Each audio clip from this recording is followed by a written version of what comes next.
we're continuing the beginner guides, and we did the pool 1 tier list. Now it's time to do the pool 2 tier list. This one's a lot shorter. The pool is not as large, so it'll be a lot easier to get through. If you haven't seen the pool 1 tier list, I will provide you with a link at the end of the video to that one. And let's kind of establish a little bit of a baseline and show you exactly what I mean by these. In S tier, the best of the best, the easiest S tier card of all time, Shang-Chi. Shang-Chi is going to destroy your opponent's strongest cards. Shang-Chi is absolutely incredible and will continue to be an incredible card.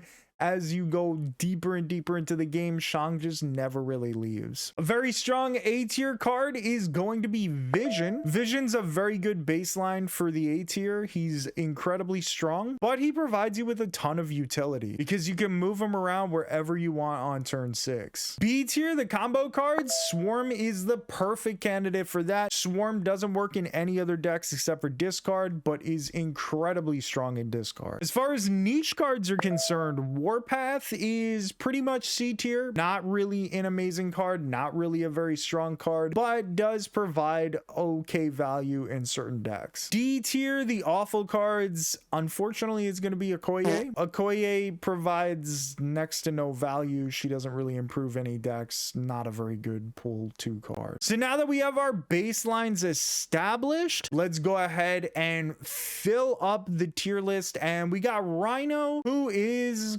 kind of just a niche card, really teeters on that awful ranking. Yes, he provides location manipulation, but Scarlet Witch does his job way better, and she's only a 2 cost. Scorpion, very strong card. Let's go with A tier for Scorpion. Provides a lot of value by kind of nerfing your opponent's hands. Storm is an easy S tier card. You're going to be using her a ton. Next up, we got Sunspot, and again, Sunspot, S tier card, probably the bottom of S nowadays. Soaks up any energy you don't end up using. Very, very good card. Gets better as you go on as well. The Collector is a perfect combo piece. He provides value in very specific decks, but isn't really able to be used in decks outside of those specific ones. Infinite, 20 power. He is a monster. Top of A tier, kind of the bottom of S tier. He's going to be really close. We'll see how it ends up. Vulture is another really good definition of a combo card. This B tier is going to be filled with combo cards. We're going to go ahead and put Bucky in there as well. Bucky, fantastic with Destroy. Can't really use him anywhere else. Vulture, fantastic in Move. Can't really use him anywhere else. Sabretooth, you might think that I would put him in B tier, but actually we're going to drop Sabretooth kind of in between Warpath and Rhino. He's a niche card, not a very good destroy option. Morbius is gonna find himself at the very tippy top of B tier. I'm strongly considering him in A tier, but I think because he's obviously a combo piece, you can only use him in discard decks. He is an incredibly strong card. He's very close to being an A tier card. Cloak, A tier card. Bottom of A tier, I'm gonna have Cloak here. Cloak is very, very strong, not just for move decks, obviously way stronger in a move deck, but 4 power for 2 energy is a really good stat line, and it allows you to just kind of shift your cards around if you want to change what your locations look like. Agent 13, B tier card. She works in combo decks. She's kind of close to C tier. She does really work well with Devil Dino, so we're gonna put her at the bottom of B tier. Ebony Maw, niche card, kind of maybe sort of has a use or two here and there. Not really the most exciting card that you're gonna get, and he is kind of hard to use. Hobgoblin, we're gonna put him at the top of C tier. He has an argument to be at the bottom of B tier, but honestly, most of the time you're just going to use a different 5-drop that's going to give you more value. Iceman, the very top of A, very, very close to S tier. I think it's fair to say that Iceman teeters on S and A. He's a very, very good, very disruptive card. Jubilee's next, and we're going to kind of put her towards the top of B tier. She's going to be close to that Morbius. She's a little bit more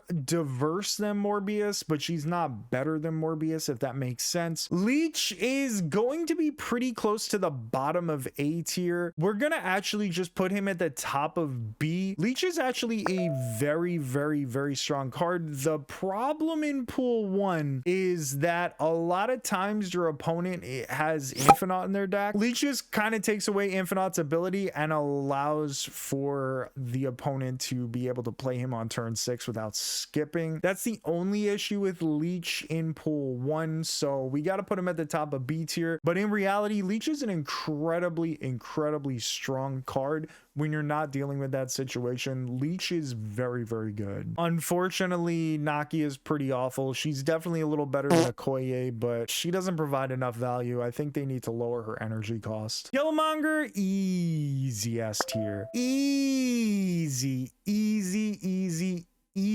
S tier card. Killmonger is gonna be one of the MVPs of pool 2. It's gonna be between him and Shang-Chi. Storm is pretty close as well, but honestly, Killmonger just destroys so many relevant decks from pool 1. Those zoo decks really run rampant, and you know, Killmonger just destroys those and just ruins them. I like Killmonger a lot, and I know you will too when you get him. And the last card we're going to talk about is going to fall somewhere in the middle of C tier. It's Sandman. Sandman provides a lot of value when you get deeper into the game and you get more cards, but as a result, you know, in pool 1, he's just not providing too much value. If we want to make it like a little bell curve like the last tier list, we're going to go ahead and we're going to drop Ebony Maw down to the top of D tier, which I think is a fair spot for him. He's really not a card you're going to be using very often, especially in pool 2. All in all, I think that this is a great tier list. I think this is an accurate one in terms of the strength of pool 2 cards. I hope that you enjoyed the video, and if you did,